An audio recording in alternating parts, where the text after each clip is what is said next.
Maintenance log bunker, 12 complex. Operator, F. Hensley, badge number 4471. Date, November 15th, 2024. Classification, pending review. Standard monthly sweep of bunker, 12. 47 days since the medical wing incident. Minor radiation exposure, they called it. Right. That's why they welded the blast doors shut and posted hazmat warnings in 3 languages. Personal Geiger counter, check. Battery showing 73%. Should last the shift. Dosimeter badge, check. Clean slate for now. Emergency beacon, check. Range tested at 200 meters through concrete. Deck and kit, check. Though if I need it in a sealed bunker, I'm already screwed. Zoe's birthday tomorrow. 16 years old and stuck in shelter. 7 with the other civilian families. She doesn't know Daddy checks the air filtration between her sector and this contaminated shithole every single day. Cross-contamination's impossible, separate intake systems, triple sealed barriers. Still check anyway, because that's what fathers do. Bunker, 12 entrance. Steel doors heavier than it looks, 3-inch tungsten core, magnetic locks that could stop a truck. Takes my keycard on the 3rd swipe. Always does. Finicky card readers been on my maintenance list for months. Airlock cycling. Pressure differential normal. Atmosphere composition. Christ, why's the oxygen reading low? Should be 20.9%, showing 19.2%. Still within safety parameters, but off baseline. Could explain the metallic smell. Reduced O2 means scrubbers working overtime. Interior lights flicker on. Motion sensors still work. Place smells like wet concrete? No, not wet. Metallic. Like licking a battery terminal. That's new. 47 days of sealed atmosphere shouldn't smell like anything. Son of a bitch. Footprints. Fresh ones. Right there in entry corridor A. Clear as day in the dust I swept myself 6 weeks ago. Boot treads, size 9, maybe 10. Still damp. Actual moisture pooled in the heel impressions. No, that's impossible. This bunker's been sealed since September 29th. Maglocks engaged, blast doors welded, hazmat seals intact. I checked the integrity logs this morning. No breaches, no pressure drops, no unauthorized entries. Has to be condensation. Ventilation system's been running minimal maintenance mode. Humidity builds up in the low circulation zones. Except, the prints show deliberate stride patterns. Heel-to-toe progression heading deeper into the facility.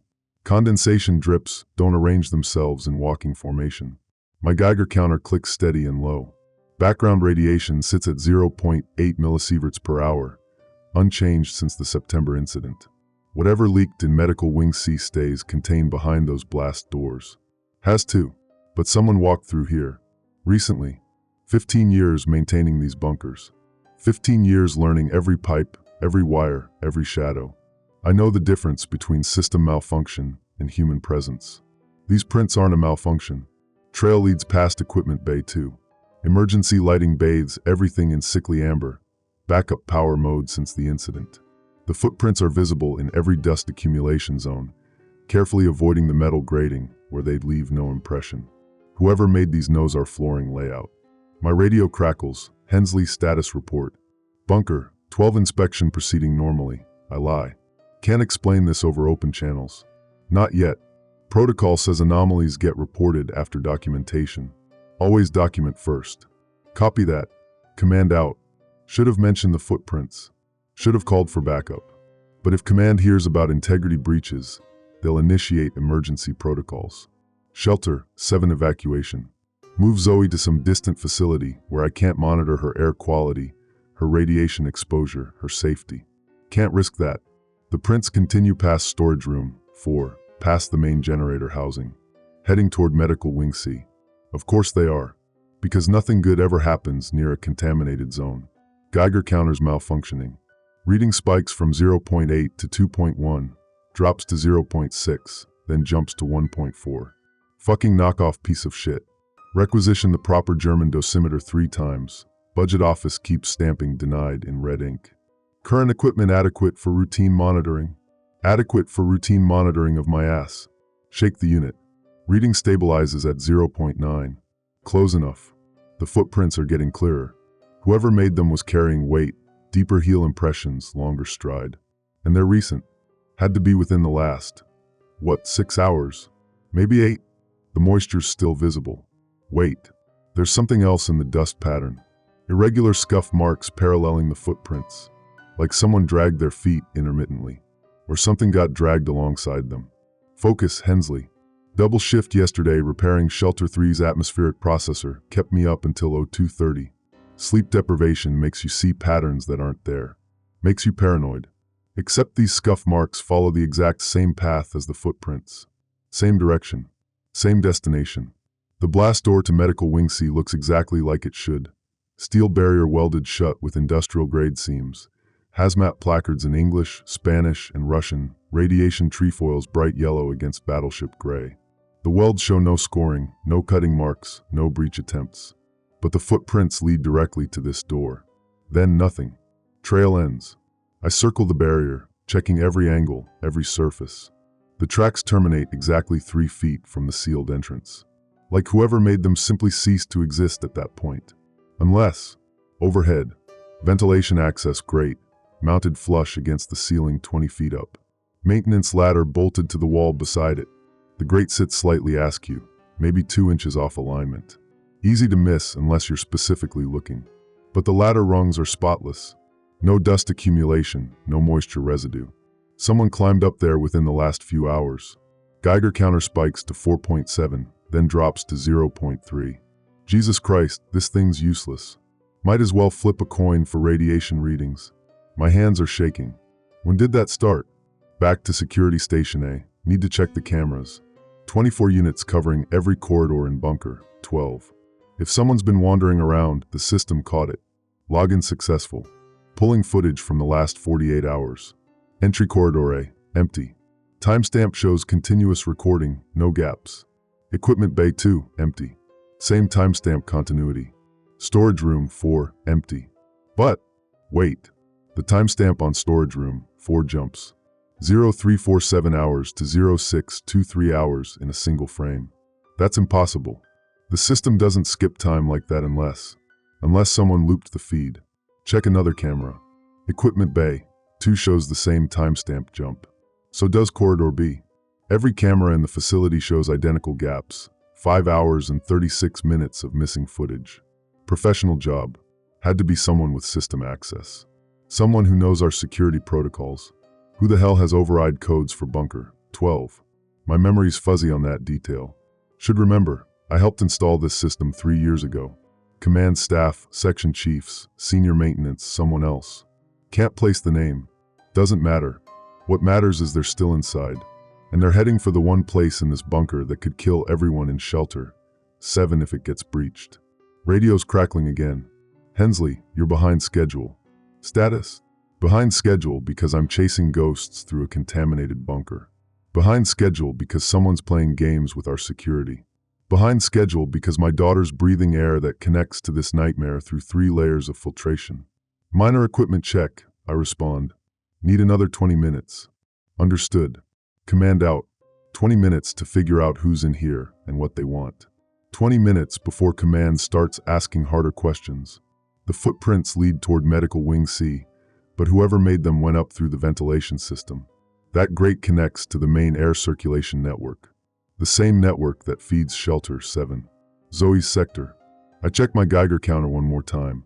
It reads 1.2, 0.7, 3.1, then settles on 0.9. Consistent as a drunk sailor. Time to find out what's really lurking in our sealed bunker. And pray it stays the hell away from my daughter. Because sometimes, protocols got nothing on a father's fear. Maintenance log suspended. Investigation in progress. Next entry, 0650 hours, ventilation system access. Maintenance log bunker, 12 complex. Operator, F. Hensley, badge number 4471. Date, November 15th, 2024. Classification, pending review. That ladder's 20 feet straight up. Used to climb these maintenance shafts weekly. Back when my knees didn't sound like gravel in a coffee can and my gut didn't hang over my tool belt. 3 months shy of 50 Hensley. Act your age. First rung solid. Second one wobbles. Loose mounting bolt I've been meaning to fix. Add it to the list with the finicky card reader and the budget office's middle finger. Halfway up, my radio crackles again. Static-filled transmission from what sounds like Shelter 7 sector? Can't make out the words. Could be routine check-in, could be emergency. Signals probably bouncing off the steel reinforcement. Ignore it. Focus on the climb. At the top, the ventilation grate definitely shows recent disturbance. Dust patterns been broken around all 4 mounting screws. Fresh scratches on the metal where someone used a tool, probably a maintenance wrench, same kind I carry. Inside edge of the grate shows residue transfer. Not dirt, not rust. Something organic. Skin cells? Hair fibers? My Geiger counter reads 1.1, then 2.7, then 0.4. I'm starting to think this piece of Chinese garbage is actively mocking me. Main ventilation shaft runs the length of bunker, 12. 2 feet wide, 3 feet tall, tight fit for maintenance access. Emergency lighting inside flickers every few seconds, casting moving shadows that trick the eye. The ductwork shows obvious signs of recent passage. Dust's been disturbed in a clear pathway leading deeper into the system, toward the central hub where all the bunker sectors connect, including shelter 7. Crawling through here brings back memories. Spent my first month on this job mapping every inch of the ventilation network, learning which ducts connected where, which ones carried filtered air to civilian quarters, which ones vented contaminated atmosphere to the surface scrubbers. Back then I was proud of this system. Triple redundancy, positive pressure maintenance, bacterial filtration rated to 0.1 microns. Safe as a baby's nursery. That was before the medical wing incident. Before they welded those doors shut and started referring to acceptable radiation exposure limits in the facility memos. First major junction in the system. For ducts branching in different directions. North, medical wing ventilation, sealed since September 29th. South, equipment bays and storage. East, main bunker circulation. West, external intake and shelter 7 connection. The trail of disturbed dust goes both north toward medical wing and west toward my daughter's sector. Someone's been traveling between the contaminated zone and the civilian shelter. My hands are shaking worse now. Could be adrenaline. Could be something else. Hard to tell the difference when you're crawling through a potentially irradiated air shaft with a Geiger counter that thinks it's a random number generator. Check the readings. 0.6, 1.8, 0.9, 2.3. Piece of shit. Found something scratched into the duct wall near junction alpha 7. Fresh scratches made with something sharp. Letters carved into the galvanized steel. Don't breathe deep, air's wrong here. That's not maintenance protocol. That's not official signage. That's someone leaving a warning. Or someone losing their mind. Rule learned, trust the warnings even when they make no sense. Especially when they make no sense. But I'm already breathing the air. Have been for the last 18 minutes. If it's contaminated, if there's something biological or chemical in the circulation system. Focus, Hensley. Panic helps nobody. Second major junction. This is where things get complicated. The ductwork here shows massive disturbance. Not just footprints, something bigger moved through this section. The sheet metal's been bent outward in places, like someone forced their way through spaces too small for normal passage. More scratches in the walls. This time numbers. Day 19, mutation accelerating. Day 23, can't stop the change. Day 26, forgetting what I was. Today's November 15th. 26 days ago was October 20th. 3 weeks after the medical wing incident. Someone's been living in our ventilation system for almost a month. Documenting their, what? Radiation sickness? Biological contamination? My radio crackles again. Hensley, report to command immediately. Priority Alpha. 5 minutes, I respond. Almost finished with inspection. Negative. Report now. Command doesn't use Priority Alpha for routine bullshit. Something's wrong. Something beyond a missing person in our ductwork. But I can't leave. Not when the trail leads toward Zoe's sector. Geiger counter's completely unreliable now. Readings bouncing between 0.2 and 4.8 millisieverts per hour like a drunk pinball. Either the radiation levels in this ductwork are fluctuating wildly, or this thing's dying faster than my faith in Chinese manufacturing. Battery indicator still shows 68%. Sensor's the problem, not power. Emergency protocol says report equipment failure immediately. Request backup dosimeter from command. Follow proper safety procedures. Except command just ordered me back, and I'm disobeying direct instructions to crawl through potentially contaminated air shafts, chasing someone who might not even exist. Career limiting move, Hensley. Assuming I live long enough to have a career. Found him. Not alive. Not exactly dead either. Junction Gamma. 1 connects to Shelter 7's air intake. The body's wedged into the corner where 3 ducts meet, curled into a fetal position. Male, middle-aged, wearing maintenance coveralls similar to mine. Badge number obscured by something. Organic growth covering most of his torso and arms. The smell hits me first. Sweet and metallic, like copper pennies soaked in honey. Smell of infection, but wrong somehow. Too clean, too organized. His skin. Jesus Christ. His skin's changing. Patches of normal flesh mixed with areas that look crystalline, almost translucent. I can see veins beneath the surface, but they're not carrying blood. They're carrying something that glows faintly green. The mutations aren't random. They follow patterns, geometric structures growing from his spine, his joints, his skull. Like his body's being rebuilt according to some blueprint that isn't human. But he's breathing. Chest rises and falls in a steady rhythm. Eyes move beneath closed lids. He's alive. Changed but alive. And he's 3 feet from the air intake that feeds my daughter's shelter. Trying to read his badge through the growth. Can make out partial numbers. 4-2-7-. 4 digits, standard format. Cross-reference with personnel database. Badge number 4273, M. Hendricks, Senior Officer. Badge number 4274, K. Patterson, Systems Tech. Badge number 4275, D. Collins, Radiation Specialist. Badge number 4276, J. Russo, Maintenance Supervisor. Badge number 4277, L. Nakamura, Security Chief. 5 possibilities. All assigned to bunker, 12 operations. All with override access to security systems.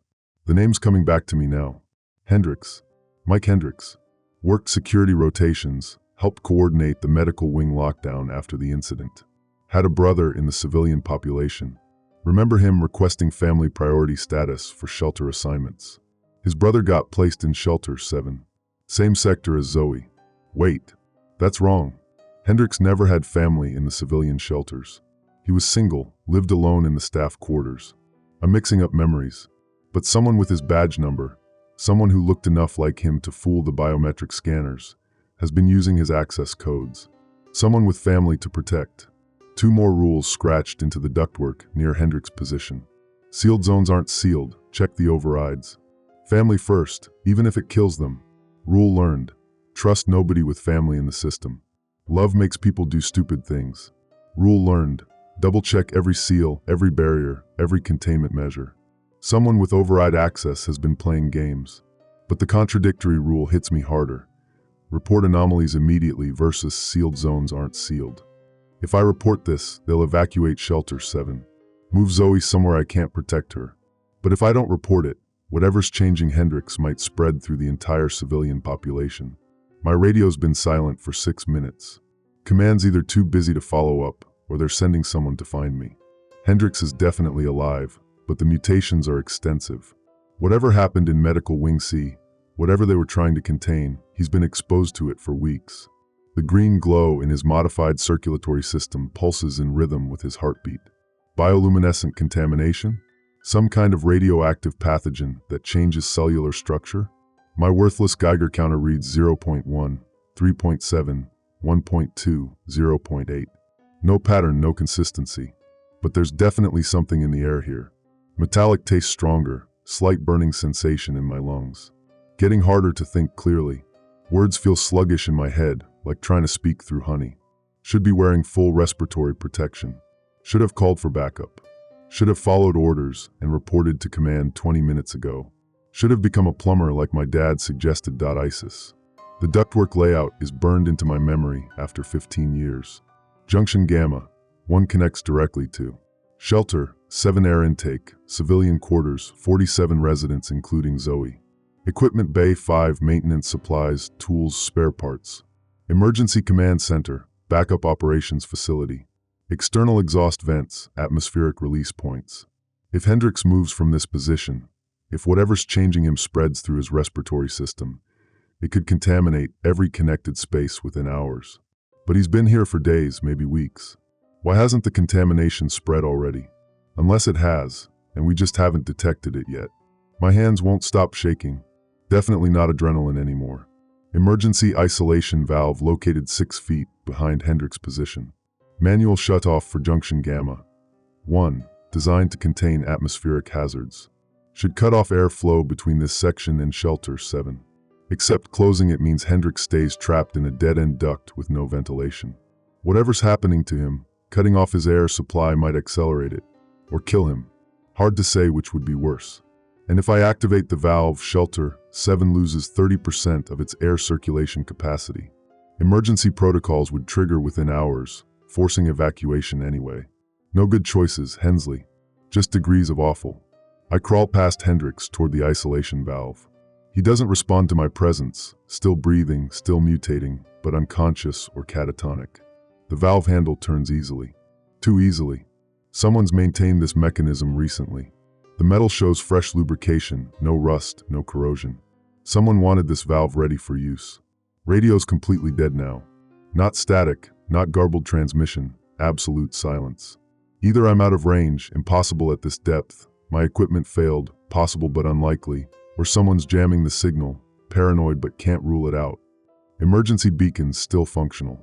Red LED blinks steady, indicating normal operation. But emergency beacons only transmit location data during active emergencies. Haven't triggered it yet. Should I? Depends on whether I trust command to handle this situation correctly. Depends on whether they already know about Hendricks and chose not to tell me. Depends on whether my daughter's safety is worth my career, my freedom, maybe my life. Stupid question, Hensley. Of course it is. Trying to remember who else had override codes for the security system.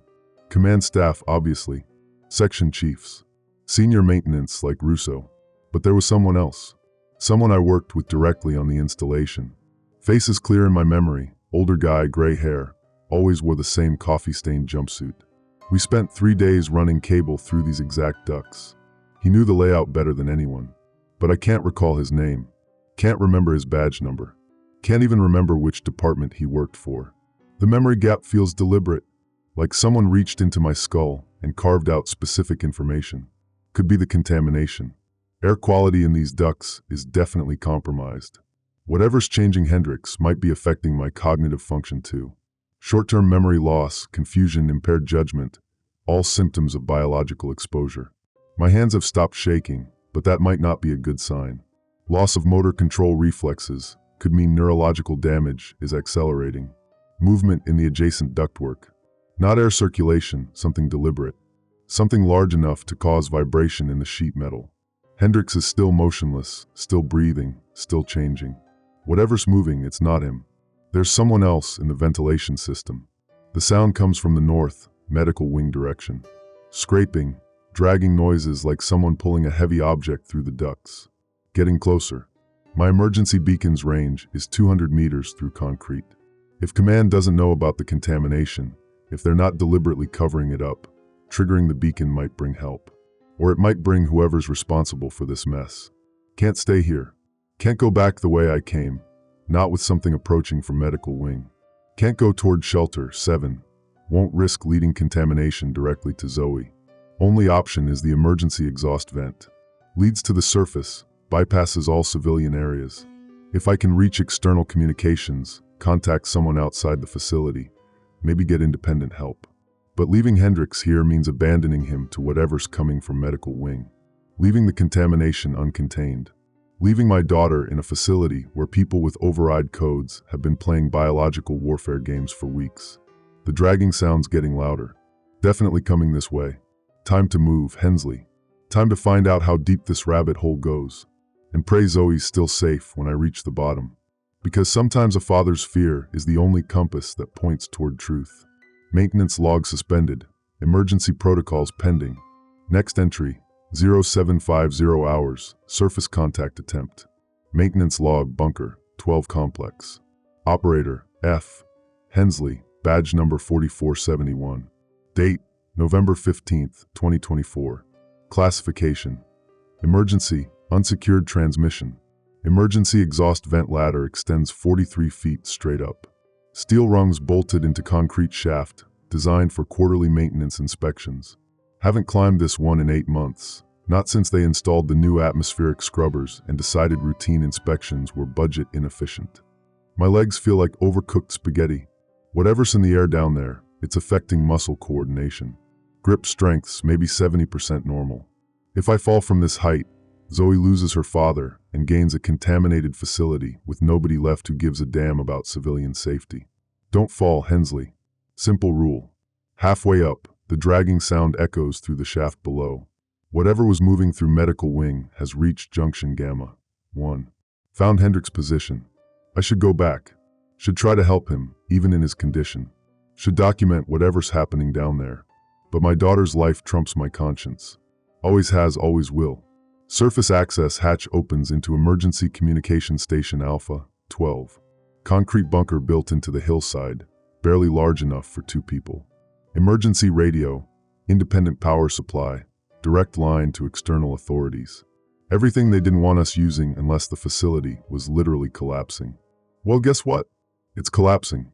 Radio equipment looks functional. Power indicator green, transmission light ready. But when I key the microphone, nothing happens. Dead air. Check the connections, all secure. Check the power supply, batteries at 94%. Check the antenna cable. Antenna cable's been cut. Clean slice through the coaxial line, maybe 6 inches from where it enters the radio housing. Fresh cut, made with proper tools. Someone didn't want emergency communications reaching the outside world.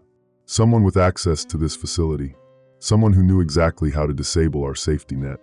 Emergency station has secondary communication method. Hardwired telephone line to state emergency services. Landline, independent of facility systems. Should be impossible to disable without external access. Pick up the handset. No dial tone. Check the connection box, phone lines intact. Problems not on our end. Problems at the central switching station, or someone's jamming the entire regional communication grid. Starting to think this isn't just a facility contamination incident. Starting to think we're dealing with something bigger. Something coordinated. My watch shows 0805. Been away from my post for over an hour. Command knows I'm not responding to radio calls. They know I'm somewhere in the facility. Probably know I'm in violation of direct orders. Question is, are they looking for me to help or to stop me? Through the observation port, I can see Bunker 12's external structures. Main entrance sealed with the massive blast doors we tested last month. Secondary exits showing green indicator lights. No emergency evacuation in progress. But there's movement around the facility perimeter. Vehicles I don't recognize. Black SUVs, military-style transport trucks. Personnel in hazmat suits conducting what looks like containment operations. This isn't a rescue operation. This is a cover-up. They're not here to help the people in Shelter 7. They're here to contain the situation. Keep the contamination from spreading beyond the facility boundaries, regardless of what happens to anyone trapped inside, including Zoe. Someone's been using this emergency station recently. Logbook shows entries from 3 weeks ago, right after the medical wing incident. Handwriting I recognize but can't place. Rule number 4, external communications compromised. Trust nobody outside facility. Rule number 5, family evacuation impossible. Save who you can, sacrifice who you must. Below that, in different ink, H. Nakamura, Security Chief, initiated lockdown Protocol Zulu. Protocol Zulu. That's not in any manual I've seen. That's not official facility procedure. Nakamura's badge number was number 4277. One of the 5 possibilities for the person using Hendricks' override codes. But Nakamura has been missing for 2 weeks. Command said he was transferred to another facility. Command Lit, the gray-haired maintenance worker I couldn't remember. His face is clearing up. Not from my department. Contract employee, brought in specifically for the ventilation system installation. Government clearance, military background. His name was Petrov. Viktor Petrov. Worked for some kind of specialized containment company. Knew more about biological safety protocols than anyone else on the job. And he's been dead for 6 months. Heart attack at his home in Sacramento. I went to his funeral. But someone using his knowledge, his access, his understanding of our systems has been moving through those ducts. Someone who looks enough like him to fool the biometric scanners, at least in low-light conditions. Someone who's been planning this contamination event since before it happened. The metallic taste in my mouth is getting stronger. Slight burning in my lungs when I breathe deeply. Vision starting to blur at the edges. I've been exposed. Whatever's changing Hendrix, whatever's in the air circulation system, I'm breathing it too. Have been for the last hour and a half. Early symptoms match what I saw in his condition. Cognitive changes, memory gaps, motor function degradation. But he's been exposed for weeks. I've had maybe 90 minutes of direct contact. Question is, how long before the changes become irreversible? Better question, how long before I become a threat to my own daughter? Can't go back through the ventilation system. Whatever was moving through medical wing has reached Hendrix's position by now. Might have reached junction gamma 1, might be heading towards shelter 7. Can't use emergency communications. All external lines compromised. Can't trust command. They've been lying about Nakamura, probably lying about the medical wing incident, definitely lying about the containment status. But I can't stay here. The contamination in my system is going to get worse. My judgment's going to deteriorate. In a few hours, I might not be capable of making rational decisions about Zoe's safety. Only option left, go back into the facility through the main access tunnel. Find Zoe, get her out, deal with the consequences later. Except the main access is being watched by those hazmat teams, and I'm potentially contaminated, and I don't have override codes for the civilian shelter locks. Fuck it, I'll figure something out. Back down the emergency shaft. 43 rungs to the bottom, each one harder than the last. My coordination's definitely compromised. Had to stop twice to prevent losing my grip. At the bottom, the dragging sound has stopped. Junction gamma 1 is silent. Hendrix is gone. Not dead gone. The space where his body was curled shows displacement marks, like something pulled him away through the ducts. Toward medical wing, toward whatever was making that dragging sound. Or toward shelter 7. Fresh scratches in the ductwork where his position was. Day 27, the others are coming. Day 27, can't fight them anymore. Day 27, forgive me. Today's November 15th. 27 days since October 19th. One day after the official medical wing incident date. He's been counting from when it started, not from when they locked it down. The contamination's been active for longer than they admitted. The emergency valve I found earlier, someone else activated it while I was on the surface. Junction gamma 1 is now isolated from shelter 7's air circulation. But it's also isolated from the main ventilation system. Whatever contamination was in this section is now trapped here. With me. Except Hendrix isn't here anymore. Which means he was moved before the isolation occurred. Which means someone with system knowledge, someone who understood the timing, coordinated his removal. Someone's been watching me. Following my investigation, staying one step ahead. They knew I'd find Hendrix, knew I'd try to protect shelter 7, knew exactly when to trigger the isolation valve. The question is, are they trying to help me or stop me? Visual distortion getting worse. Peripheral vision showing movement that isn't there, shadows shifting, shapes crawling along the duct walls. Classic early symptom of neurological contamination. But the hallucinations feel too organized, too purposeful, like they're showing me something specific. In the corner where Hendrix was positioned, I keep seeing a figure. Tall, thin, wearing maintenance coveralls. Gray hair, coffee-stained jumpsuit. Petrov, the dead contractor who shouldn't be here. And he's pointing toward the medical wing ductwork. Pointing toward whatever took Hendrix. Following Petrov's direction leads to medical wing junction alpha. The sealed section that's supposed to be completely isolated from the rest of the system. Except it's not sealed. The emergency bulkhead that should be blocking this duct has been wedged open with a maintenance tool. Recent work, metal shavings still bright, no oxidation. Someone with professional equipment and system knowledge bypassed our containment measures. Beyond the bulkhead, the ductwork shows extensive modifications.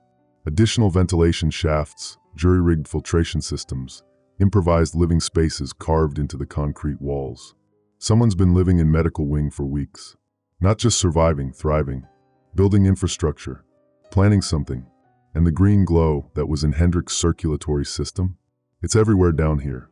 Coating the walls, pooling in the duct corners, flowing like luminescent water through improvised channels. Whatever they were researching in medical wing, it didn't escape by accident. Someone released it deliberately. Someone who knew exactly what it would do. Can't keep the professional tone anymore. Hands shaking too badly to write clearly. The contamination's accelerating faster than I expected. Zoe's in shelter 7. 47 people, including my daughter, and something that used to be human is moving through the ventilation system toward them. something that glows green and changes whatever it touches. I sealed Junction Gamma, one to protect them, but there are 12 other connection points between medical wing and the civilian sectors. 12 other ways for the contamination to reach her. And I'm starting to change too. Can feel it in my blood, in my bones. Starting to understand what Hendrix was fighting against for 27 days. The green glow isn't just contamination. It's alive, it's intelligent, and it's been using the facility's ventilation system as a circulatory system, spreading itself throughout the entire complex. We're not dealing with a containment failure. We're dealing with an infection of the building itself. Found them. Medical Wing Laboratory C. Door welded shut from the outside, but accessible through the ventilation modifications. Inside, 3 figures working with equipment I don't recognize. Biological cultivation chambers, genetic sequencing computers, atmospheric processing units. Nakamura's here, alive but changed. Same green glow in his circulatory system as Hendrix, but more advanced. More integrated. He moves like the mutations are part of him now, not fighting against them. Petrov's here too. Not dead, not a hallucination.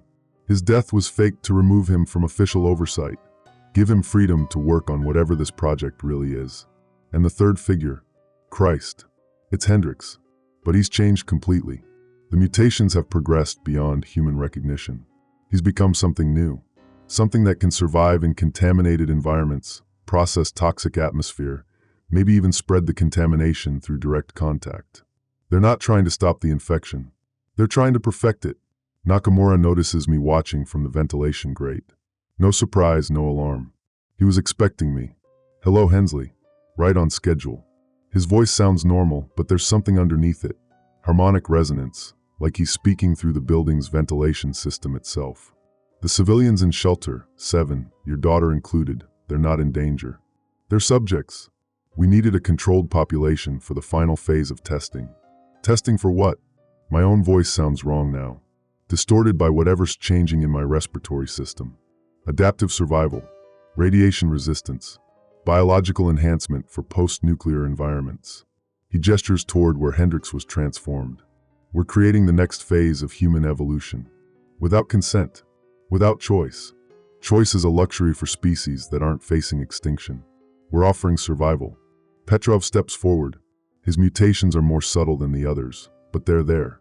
Enhanced reflexes, modified vision, restructured respiratory system. Your daughter has exceptional genetic markers, Hensley. Young, healthy, adaptable. She'll transition better than most adults. My hands shake with rage, not contamination. Not anymore. She's 12 years old, you sick fuck. That's when I trigger the emergency beacon. Emergency beacon activates facility-wide lockdown protocols. Blast doors seal, ventilation systems shift to emergency filtration. Containment bulkheads activate throughout the complex, including the one that traps me in Medical Wing Laboratory C, with 3 people who voluntarily become something inhuman. Clever, Nakamura says, but counterproductive. The lockdown protocols will force Shelter 7 into emergency life support mode. Reduced air circulation, increased atmospheric density, accelerated contamination absorption. You just made their transition inevitable. He's right. Emergency protocols prioritize containment over comfort. The people in Shelter 7 will be breathing concentrated atmosphere for the next 12 hours minimum. My daughter will be breathing concentrated atmosphere. You planned this, I realize. The footprints, the obvious trail, even my investigation route. You wanted me to find Hendrix. Wanted me to trigger the emergency systems. We needed someone with facility access and personal motivation to activate lockdown from the inside. Someone who wouldn't be missed immediately when they didn't return to their post. Petrov checks a monitoring device connected to the atmospheric processing units. Contamination saturation in civilian sectors is now at 73% optimal levels. Transition induction will begin within 6 hours. And if I refuse to cooperate further, Nakamura shows me his modified arm. The skin is translucent, revealing a circulatory system that glows with organic luminescence. Cooperation is no longer optional, Hensley. The contamination in your system has reached neural integration threshold. In approximately 40 minutes, you'll understand why this is necessary. In 40 minutes, you'll want to help us save humanity. The atmospheric processing units aren't just spreading contamination through Shelter 7. They're using the facility's own life support systems as a delivery mechanism. Every breath the civilians take brings them closer to biological transformation. And the lockdown I triggered has sealed them inside with no possibility of evacuation. But there's something Nakamura doesn't know. Something Petrov missed during the ventilation system installation. Something only a maintenance officer with 15 years of experience would remember. Emergency Protocol 7. Catastrophic Facility Failure Response. Designed for situations where the building itself becomes the threat. It requires two-person authorization. Command access and maintenance override. I have maintenance override. And somewhere in this facility, assuming he's still alive and still human, there's a command officer who might be willing to help me destroy everything we've built to save everyone we've trapped. Nakamura, one question. Ask, is there anyone left in command who isn't part of your experiment? He considers this carefully. Commander Torres wasn't informed. She's in the main command center, probably trying to coordinate response to your emergency beacon. Why? Because Emergency Protocol 7 requires dual authorization to activate. And if I can reach Commander Torres, if I can convince her what you're really doing down here, you'll destroy the facility and kill everyone inside, including your daughter. Better dead than turned into whatever the hell you've become. Petrov steps closer. His modified physiology is more apparent now. Enhanced muscle structure, improved lung capacity, nervous system adaptations that make him faster and stronger than baseline human. You won't reach command, Hensley. The lockdown has sealed all access routes, and your contamination levels are approaching cognitive threshold. Soon you won't remember why you wanted to stop us. Maybe, but I still have maintenance override access. And there's one route to command that your lockdown can't seal.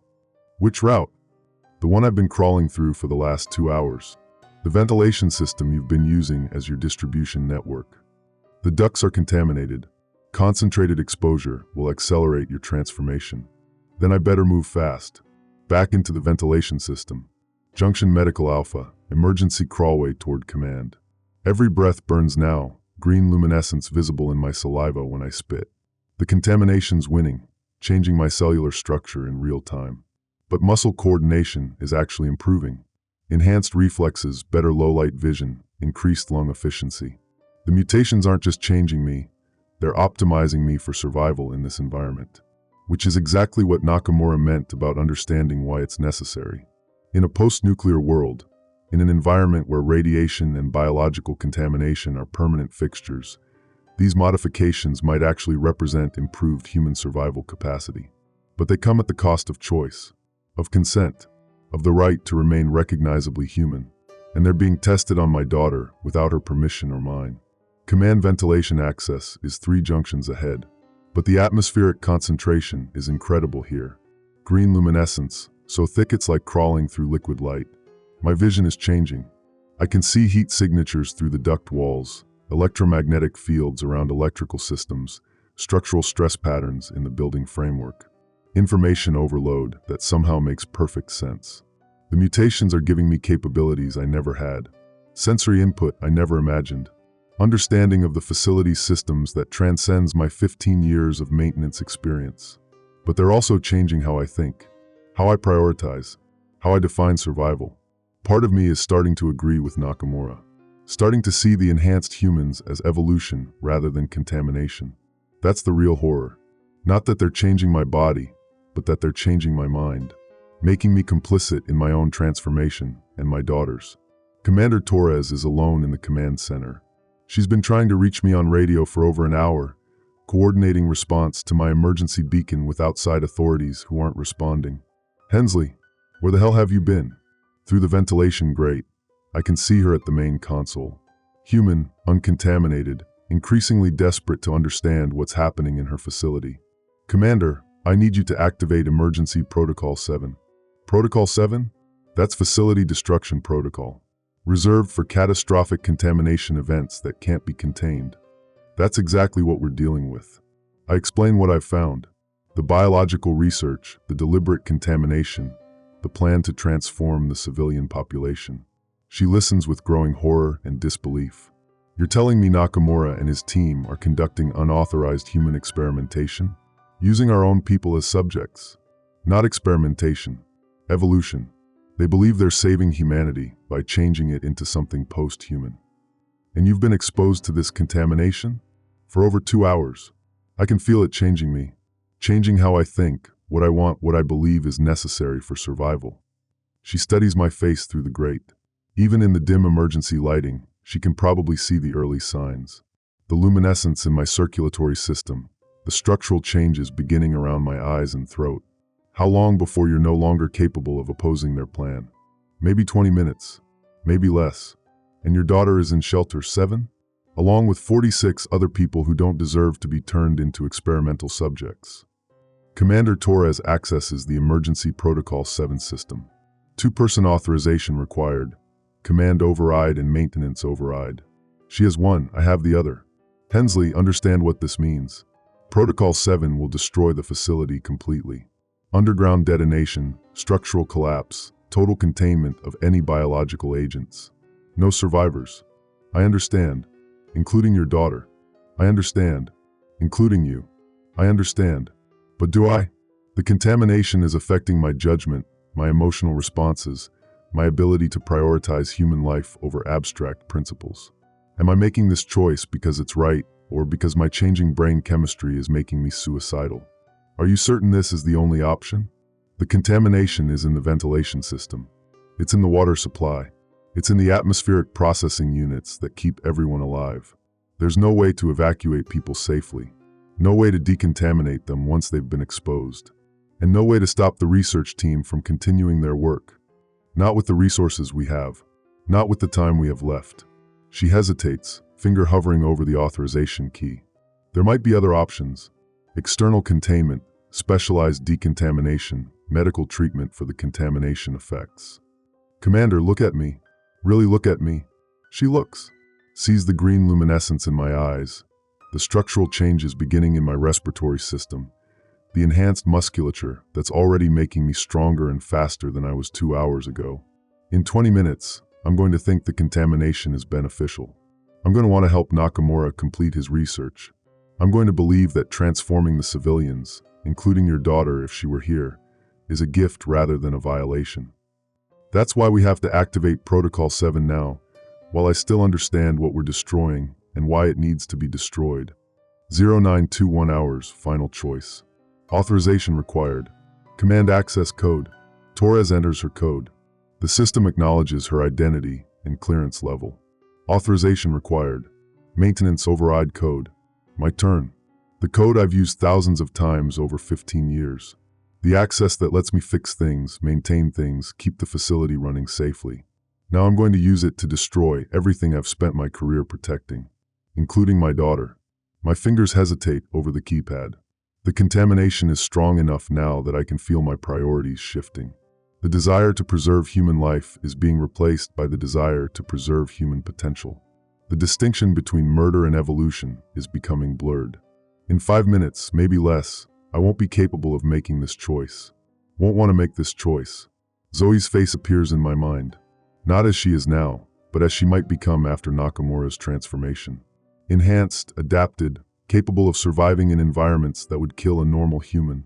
Part of me wants that for her. Wants her to have every possible advantage in a world that's becoming increasingly hostile to unmodified humanity.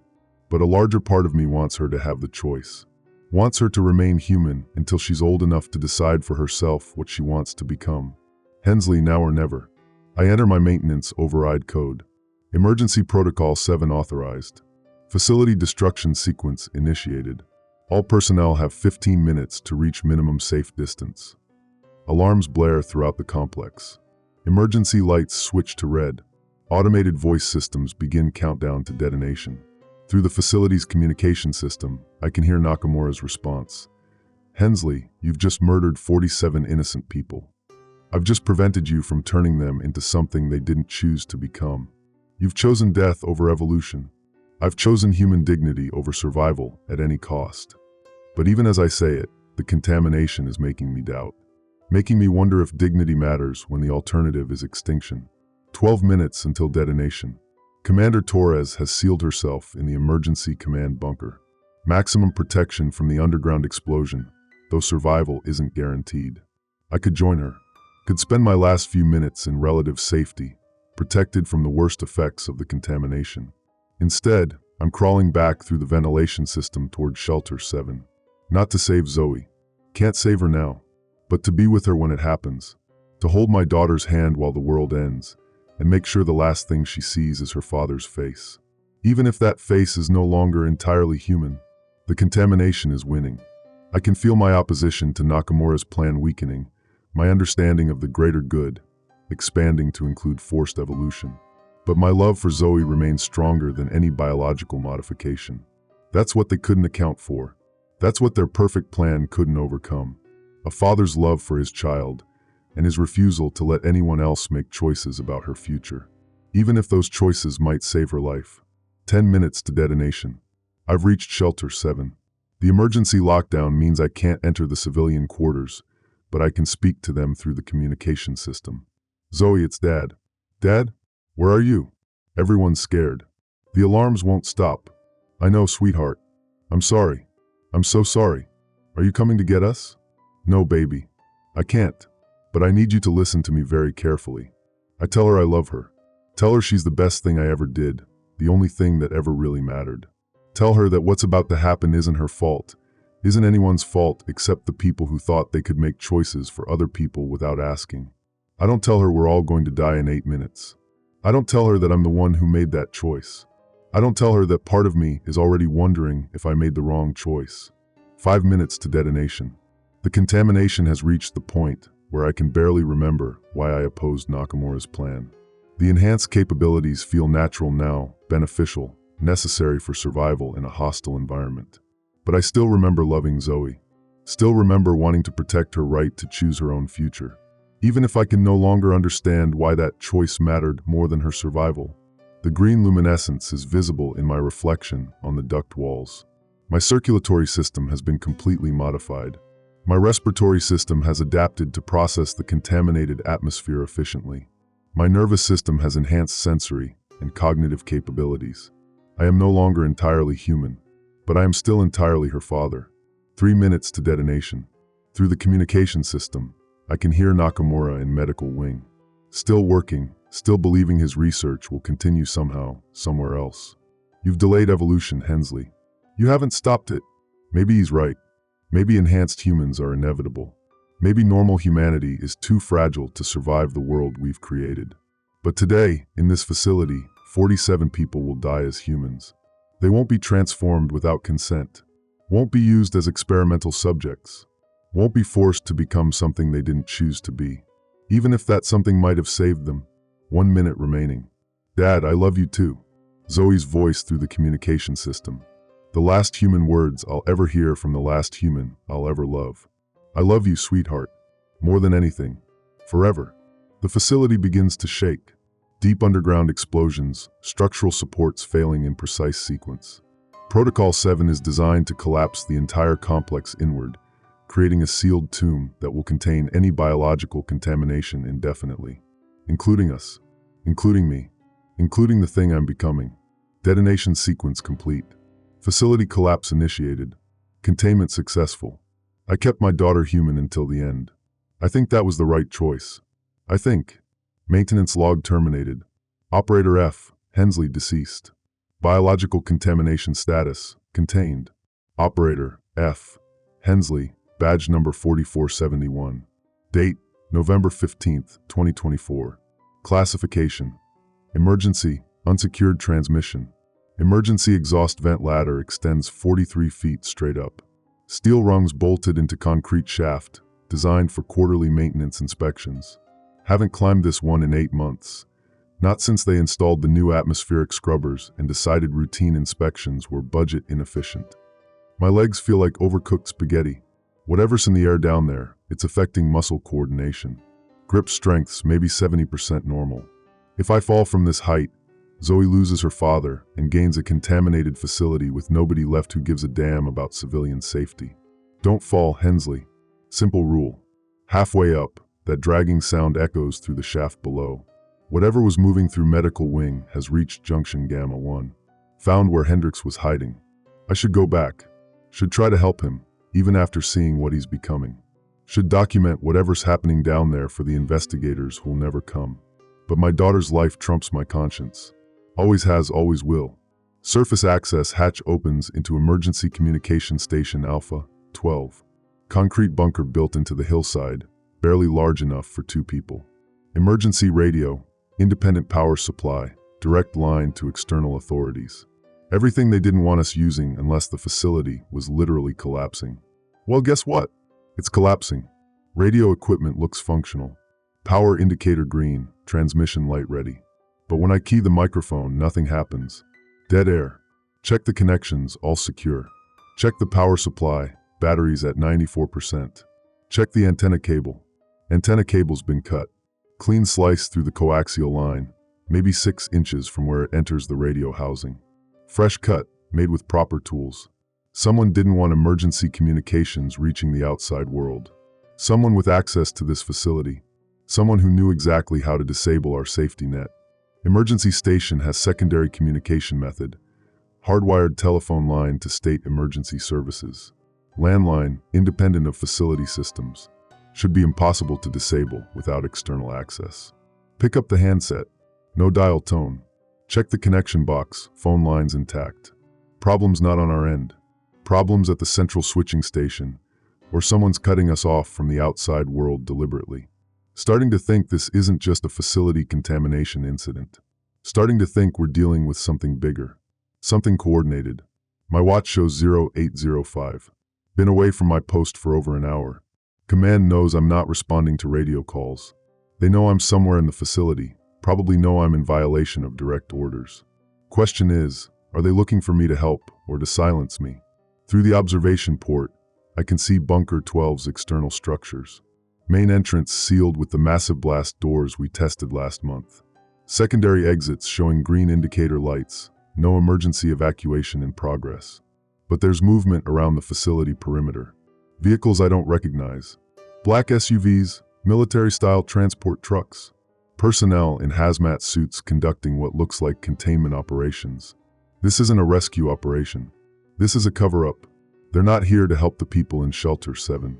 They're here to contain the situation. Keep whatever's happening inside from spreading beyond the facility boundaries, regardless of what happens to anyone trapped inside, including Zoe. Someone's been using this emergency station recently. Logbook shows entries from 3 weeks ago, right after the medical wing incident. Handwriting I recognize but can't place immediately. Day 1, containment failure as expected.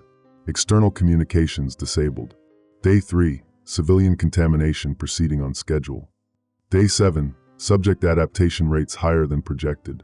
Below that, in different ink, H. Nakamura, Security Chief, Protocol Zulu active. Protocol Zulu. That's not in any manual I've seen. That's not official facility procedure. Nakamura's badge number was number 4277. One of the 5 people who could have used Hendrix override codes. But Nakamura has been missing for 2 weeks. Command said he was transferred to another facility. Command Lit. The gray-haired contractor I couldn't remember. His face is clearing up now. Not for my department. Contract employee, brought in specifically for the ventilation system installation. Government clearance, military background. His name was Petrov. Viktor Petrov. Worked for some kind of specialized containment company. Knew more about biological safety protocols than anyone else on the job. And he died 6 months ago. Heart attack at his home in Sacramento. I went to his funeral. Saw them lower the casket. But someone using his knowledge, his access codes, his understanding of our systems has been moving through those ducts.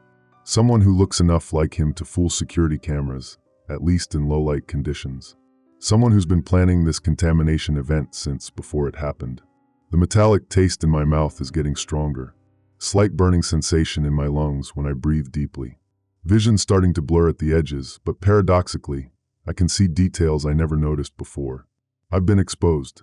Whatever's changing the people down there, whatever's in the air circulation system, I'm breathing it too. Have been for the last hour and a half. Early symptoms match what I observed in that thing that used to be Hendrix. Cognitive changes, memory gaps, motor function. Improvements? My hands aren't shaking anymore. My breathing is more efficient. Question is, how long before the changes become irreversible? Better question, how long before I stop wanting them to be reversible? Can't go back through the ventilation system. Whatever was moving through medical wing has Hendrix now. Might be heading towards Shelter 7. Can't use emergency communications. All external lines compromised. Can't trust command. They've been lying about Nakamura, probably lying about the medical wing incident, definitely lying about the nature of the contamination. But I can't stay here. Whatever's happening to me is going to get worse. My judgment's going to change. In a few hours, I might not be capable of making rational decisions about Zoe's safety. Only option left, go back into the facility through the main access tunnel. Find Zoe, get her out before the changes progress too far. Except the main access is being watched by those containment teams, and I'm potentially contaminated, and I don't have override codes for the civilian shelter locks. Fuck the protocols. I'll figure something out. Back down the emergency shaft. 43 rungs to the bottom, each one easier than the last. My coordination's definitely improved. Enhanced grip strength, better spatial awareness. The improvements scare me more than the deterioration did. At the bottom, that dragging sound has stopped. Junction Gamma, 1 is silent. Hendricks is gone. Not dead gone. The space where he was curled shows displacement marks, like something pulled him deeper into the ductwork. Toward medical wing, toward whatever was making those sounds. Or toward Shelter 7. Fresh scratches in the metal near his position. Day 27, they're not trying to hurt US. Day 27, they're trying to help US. Day 27, I understand now. Today's November 15th. 27 days since October 19th. 1 day after the official medical wing incident date. He's been counting from when it started, not from when they reported it. And his final message isn't despair, it's acceptance. The emergency valve I found earlier, someone activated it while I was on the surface. Junction Gamma, 1 is now isolated from Shelter 7's air circulation. But it's also isolated from the main ventilation system. Whatever contamination was in this section is now trapped here. With me. Except the isolation occurred after Hendricks was moved. Which means someone with system knowledge, someone who understood the timing, coordinated his extraction precisely. Someone's been watching me. Following my investigation, staying one step ahead. They knew I'd find Hendricks, knew I'd try to protect Shelter 7, knew exactly when to trigger the isolation. The question is, are they trying to help me or recruit me? Visual acuity improving dramatically. I can see heat signatures through the duct walls, electromagnetic patterns from electrical systems, structural stress points in the building framework. Information that should be overwhelming, but somehow makes perfect sense. But these aren't hallucinations. These are enhancements. In the corner where Hendricks was positioned, I keep seeing movement. But when I focus directly, there's a figure there. Tall, thin, wearing maintenance coveralls. Gray hair, coffee-stained jumpsuit. Petrov, the dead contractor who shouldn't exist. And he's beckoning me toward the medical wing ductwork. Toward whatever took Hendricks. Petrov moves through the ductwork ahead of me, always just at the edge of my vision. His movements are fluid, perfectly adapted to the confined space. Enhanced flexibility, improved lung capacity. He leads me to medical wing junction alpha, the sealed section that's supposed to be completely isolated from the rest of the system. Except it's not sealed. The emergency bulkhead that should be blocking this duct has been wedged open with a maintenance tool. Recent work, metal shavings still bright, no oxidation. Professional equipment and system knowledge. Beyond the bulkhead, the ductwork shows extensive modifications. Additional ventilation shafts, sophisticated filtration systems, living spaces carved into the concrete infrastructure. Someone's been living in medical wing for weeks. Not just surviving, thriving. Building something. And that green luminescence I saw in Hendricks' circulatory system? It's everywhere down here. Coating the walls, flowing through improvised channels, pulsing with organic rhythm. It's beautiful. Have to maintain professional documentation. Have to keep thinking like a maintenance officer, not like whatever I'm becoming. The green substance isn't just contamination. It's alive. It's intelligent. And it's been using the facility's ventilation system as a circulatory network, spreading itself throughout the entire complex. We're not dealing with a containment failure. We're dealing with symbiosis. The building itself is becoming a living organism. Medical wing laboratory C. Door welded shut from the outside, but accessible through the ventilation modifications. Inside, 3 figures working with equipment I don't recognize. Biological cultivation chambers, genetic sequencing computers, atmospheric processing units. Nakamura's here. Alive but changed. The same green luminescence flows through his circulatory system, but it's integrated, harmonious. He moves with enhanced coordination, processes information faster than any human should be able to. Petrov's here too. Not dead, not a hallucination. His death was faked to remove him from official oversight. Give him freedom to work on this project without interference. And Hendrix is here. Still recognizably human, but improved. The mutations have enhanced his physical capabilities while preserving his consciousness, his personality. They're not trying to stop the infection. They're trying to perfect it. Nakamura notices me watching from the ventilation grate. No surprise, no alarm. He was expecting me. Hello, Hensley. Right on schedule. His voice sounds normal, but there's something underneath it. Harmonic resonance, like he's speaking through the building's ventilation system itself. The civilians in shelter, 7, your daughter included, they're not in danger. They're candidates. We needed a controlled population for the final phase of integration. Integration into what? My own voice sounds different now. Enhanced vocal range, improved resonance. The next phase of human evolution. Biological enhancement for survival in post-nuclear environments. He gestures toward Hendrix. We're offering adaptation, survival, improvement. Hendrix steps forward. His mutations are more advanced than I initially observed, but they're not monstrous. Enhanced musculature, improved respiratory system, modified nervous system for faster processing. Your daughter has exceptional genetic compatibility, Hensley. Young, healthy, adaptable. She'll integrate better than most adults. My hands shake with, what? Rage? Fear? Anticipation? She's 12 years old, which means she has decades to grow into her enhanced capabilities, to help build a world where humans can survive what we've done to the environment. Petrov activates a monitoring display. Atmospheric saturation in shelter, 7 is approaching optimal levels. Integration can begin within hours. Integration? You mean infection? I mean evolution. They show me the data. Global radiation levels increasing annually. Climate change accelerating. Political instability spreading. Resource scarcity driving conflicts that could escalate to nuclear warfare. Baseline humans aren't equipped for survival in the world we're creating. But enhanced humans, humans with improved radiation resistance, enhanced healing, adapted respiratory systems might thrive. The choice isn't between human and inhuman, Nakamura explains. It's between enhanced and extinct. What about consent? What about choice? Choice is a luxury for species that have time. We don't have time. Hendrix approaches the grate. His transformed features show intelligence, compassion, recognition. Hensley, I fought this for 27 days. Fought the changes, fought the integration, fought what I was becoming. His voice carries harmonics I can feel in my chest. And then I realized I wasn't losing my humanity. I was expanding it. Your daughter won't lose who she is. She'll become more than who she is. The atmospheric processing units aren't just affecting shelter, 7. They're using the entire facility's life support systems as distribution networks.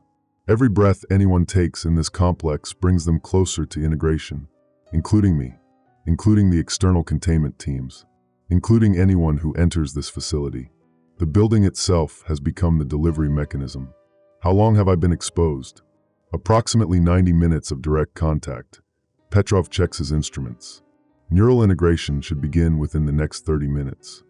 And then you'll understand why we're doing this, why it's necessary, why it's beneficial.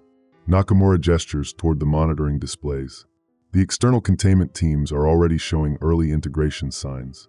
Enhanced coordination, improved sensory processing, better problem-solving capabilities. They don't know they're being changed. They don't need to know. The changes are beneficial. They'll thank us eventually. This isn't a conspiracy. It's not a government experiment gone wrong. It's an evolution protocol. The medical wing incident was controlled initiation. The contamination spread was intentional distribution. The lockdown procedures were designed to ensure integration rather than containment. Everyone with access to this facility, maintenance staff, security personnel, command officers, emergency responders, was selected for enhanced genetics and integration compatibility. We weren't just employees. We were breeding stock. How long have you been planning this? 18 months of preparation, 6 months of implementation, 3 weeks of active integration, and the people in shelter, 7? Final phase candidates. Civilian population with optimal genetic diversity, including children, especially children. They adapt faster, integrate more completely.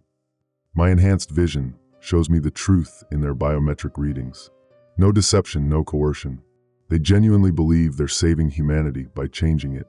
Something's happening to my thought processes. The moral outrage I felt minutes ago is being replaced by analytical assessment. The emotional attachment to baseline humanity is giving way to practical consideration of enhanced survival. This is what Hendricks experienced. This is what Nakamura warned about. Neural integration is beginning. But I still remember loving Zoe. Still remember wanting to protect her right to choose her own future. The question is, how long before I stop remembering why that mattered? Emergency beacon. There's still an emergency beacon in the facility systems, designed to alert external authorities to catastrophic events requiring immediate intervention. If I can activate it before neural integration completes, maybe external forces can contain this situation. Stop the integration process. Save the people who haven't been changed yet. Save my daughter from becoming something she didn't choose to be. Nakamura. One question. Ask. Is there anyone left in command who isn't part of your integration protocol? He considers carefully. Commander Torres wasn't selected for early integration. She's in the main command center, probably trying to coordinate response to facility irregularities. Because she's not genetically compatible? Because she's not psychologically compatible. Too rigid, too attached to baseline human protocols. Where's the emergency beacon control? Command center. But Hensley, activating emergency protocols will bring external military intervention. They'll destroy the facility and everyone in it rather than risk integration spreading. Including your research. Including your daughter. The emergency beacon will trigger Protocol 7. Facility destruction sequence. Underground detonation, structural collapse, total elimination of any biological agents. No survivors. But also no integration without consent. No forced evolution of civilians who didn't choose enhancement. The enhanced individuals, Nakamura, Petrov, Hendricks, the changing members of the containment teams, they might survive the destruction. Their biological improvements might allow them to endure conditions that would kill baseline humans. But the people in Shelter 7, including Zoe, would die as humans. Still human. Still themselves. Still possessing the choice to remain unenhanced. Is preserving that choice worth 47 lives? Is preserving human dignity worth my daughter's life? The enhancement process is accelerating. I can feel my priorities shifting, my understanding of necessary sacrifice expanding to include forced evolution. In 10 minutes, maybe less, I'll agree with Nakamura completely. I'll want to help complete the integration process. I'll believe that enhancing the civilians, including Zoe, is a gift rather than a violation. That's why the decision has to be made now. While I still understand what I'm choosing between. Enhanced survival versus human choice. Guaranteed adaptation versus dignified extinction. My daughter's life versus my daughter's humanity. Commander Torres is alone in the command center. She's been monitoring facility systems, tracking the anomalies I've been causing, coordinating with external authorities who aren't responding. Through the ventilation grate, I can see her at the emergency beacon console. Human, unenhanced, increasingly desperate to understand what's happening in her facility. Commander Torres. Hensley, where the hell have you been? I need you to activate the emergency beacon. The beacon? That's for catastrophic events requiring immediate external intervention. That's exactly what we need. I explain what I've discovered. The integration protocol, the forced enhancement, the plan to transform the civilian population. She listens with growing horror. You're telling me Nakamura is conducting unauthorized human experimentation? Using our own people as subjects? Not experimentation. Enhancement. They believe they're saving humanity by evolving it beyond baseline human limitations. And you've been exposed to this integration process? For over 2 hours. I can feel it changing me. Changing how I think, what I want, what I believe is necessary for survival. She studies my face through the grate. Even in emergency lighting, she can see the changes. Enhanced visual acuity, improved facial structure, the beginning of circulatory modifications. How long before you're no longer capable of opposing their protocol? Maybe 10 minutes, maybe less. And your daughter is in Shelter 7? Along with 46 other people who deserve the right to choose their own evolutionary path. Commander Torres accesses the emergency beacon system. Single-person authorization, command-level clearance required. Hensley, understand what this means. The beacon will bring immediate military intervention. Facility destruction protocols. Total sterilization of any biological agents. I understand. No survivors. No exceptions. I understand. Including your daughter. I understand. But do I? The integration process is affecting my judgment, my emotional responses, my ability to weigh human life against abstract principles. Am I making this choice because it's right, or because my changing neurochemistry is making me prioritize ideology over individual survival? Are you certain this is the only option? The integration agent is in the ventilation system. It's in the water supply. It's in the atmospheric processors that keep everyone alive. There's no way to remove people safely. No way to reverse the enhancement process once it's begun. And no way to stop the research team from continuing their work. Not with conventional methods. Not with the capabilities we have. She activates the beacon. Emergency beacon activated. External military response inbound. Estimated arrival, 45 minutes. Facility destruction protocols will initiate automatically upon military assessment of biological contamination risk. 45 minutes until external forces arrive. 45 minutes until they evaluate the situation and decide whether the facility can be contained or must be destroyed. 45 minutes for the integration protocol to complete its work on everyone in Shelter 7, including Zoe. The enhanced individuals know about the beacon. Nakamura's voice echoes through the facility's communication systems. Hensley, you've initiated protocols that will kill 47 innocent people. I've prevented you from changing them into something they didn't consent to become. You've chosen death over evolution. I've chosen human autonomy over enhanced survival. But even as I say it, the integration process is making me question the distinction, making me wonder if autonomy matters when the alternative is extinction. Through the ventilation system toward Shelter 7. Every breath I take is increasingly efficient, every movement more coordinated. The enhancements are optimizing my physiology for survival in this environment. But they're also changing my priorities, my understanding of necessary sacrifice, my definition of acceptable casualties. The integration process isn't just biological, it's psychological. It's making me compliant with the enhancement protocol. By the time I reach Shelter 7, I might not want to save them anymore. I might want to help them integrate. Shelter 7 communication system. I can speak to the civilians, but I can't enter their quarters without override codes I don't possess. Zoe, it's Dad. Dad? Where are you? Everyone's scared. The alarms are so loud. I know, sweetheart. Listen to me very carefully. Through the communication system, I can hear other voices. Adults trying to calm frightened children. People asking questions no one can answer. 47 human beings who don't know they're about to be forced to evolve or die. Dad, are you coming to get us? No, baby. I can't. But I need you to understand something. What do I tell her? That I've chosen her death over her enhancement? That I've decided human dignity is more important than her survival? That in 30 minutes, she'll either be dead or transformed into something post-human. The enhancement process is nearly complete. I can feel my opposition to the integration protocol weakening. My understanding of necessary evolution is expanding. Part of me is starting to see Nakamura's point. Starting to think that enhanced survival might be more important than unmodified humanity. The civilians in Shelter 7 could become something incredible. Adapted for survival in hostile environments. Resistant to radiation, disease, environmental toxins. Capable of building a civilization that could endure anything humanity might do to the planet. All it would cost is their choice to remain baseline human. Is that really such a terrible price for guaranteed survival? External military forces have arrived ahead of schedule. Through the facility's sensor systems, I can see them establishing a perimeter around the complex. Hazmat protocols, biological containment procedures, heavy weapons positioned for facility sterilization. They're not here to rescue anyone. They're here to prevent the integration protocol from spreading beyond this location. Everyone inside the facility, enhanced and baseline alike, is considered a containment risk. In minutes, they'll initiate destruction protocols regardless of how many innocent people are trapped inside. I have maybe 3 minutes before military sterilization begins. 3 minutes to decide whether to help the civilians integrate, giving them enhanced survival capabilities but removing their choice, or to let them remain human until the facility is destroyed, preserving their autonomy but guaranteeing their death.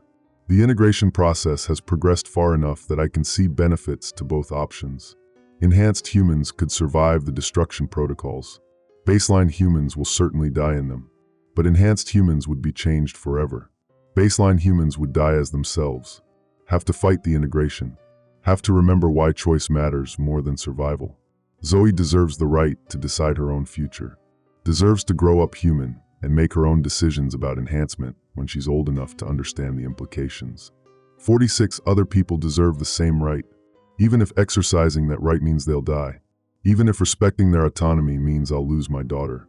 Zoe, I love you more than anything in the universe. I love you too, Dad. Are you okay? You sound different. I'm changing, sweetheart, becoming something new. But I want you to stay exactly who you are. I don't understand. You don't need to understand. You just need to know that everything I've done, every choice I've made today, was to protect your right to be yourself. Dad, you're scaring me. I'm sorry. I'm so sorry for everything. Through the facility sensors, I can see military personnel positioning charges around the complex foundation, preparing for controlled demolition with thermal sterilization. 30 seconds until detonation. The building shakes. Deep underground explosions designed to collapse the facility inward while incinerating any biological agents. Through the communication system, I can hear the civilians in Shelter 7. Frightened voices, confused questions, parents trying to calm their children. 47 human beings about to die because I chose their dignity over their survival. The integration process is complete now. I understand completely why Nakamura's protocol was necessary, why enhanced survival should take precedence over unmodified choice. But I also understand why I chose differently. Because love isn't logical. Because protecting someone's right to be themselves matters more than protecting their life. Because my daughter deserved to die human rather than live as something she didn't choose to become. The facility is coming apart around us. Sections collapsing in sequence, thermal charges eliminating any biological contamination. I could survive this. My enhanced physiology could endure conditions that would kill baseline humans. I could dig my way out, find other integrated individuals, continue the enhancement protocol. Instead, I'm crawling toward Shelter 7, toward the section that will collapse completely, where the thermal charges will ensure nothing survives. Because I want to be with Zoe when it happens. Want the last thing she sees to be her father's face, even if that face is no longer entirely human. Dad, the walls are shaking. I know, baby. It's going to be okay. Are you with us now? Through my enhanced senses, I can detect the structural collapse spreading toward Shelter 7. 30 seconds until this section fails completely. I'm here, Zoe. I'm with you. I'm scared. Don't be scared. We're together now. The integration process is complete. I could explain to her why this is happening, why enhanced survival is necessary, why the choice between evolution and extinction isn't really a choice at all. Instead, I tell her I love her. I tell her she's perfect exactly as she is. I tell her that staying human is the most important thing she'll ever do. 10 seconds until complete structural failure. The enhanced part of my consciousness can calculate survival strategies, escape routes, methods for preserving the integration protocol. The human part of my consciousness just wants to hold my daughter's hand. Guess which part wins? Shelter 7 structural collapse initiated. Thermal sterilization protocols active. Biological contamination eliminated. I kept my daughter human until the end. That was the right choice. I'm sure of it. Maintenance log terminated.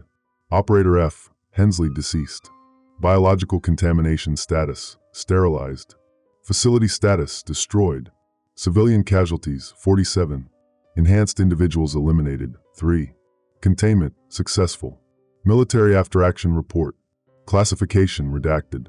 Facility destruction completed successfully. No biological agents detected beyond complex perimeter. Recommend expanded monitoring of similar research installations. Note: Maintenance Officer Hensley's emergency beacon activation prevented potential contamination spread to civilian population centers.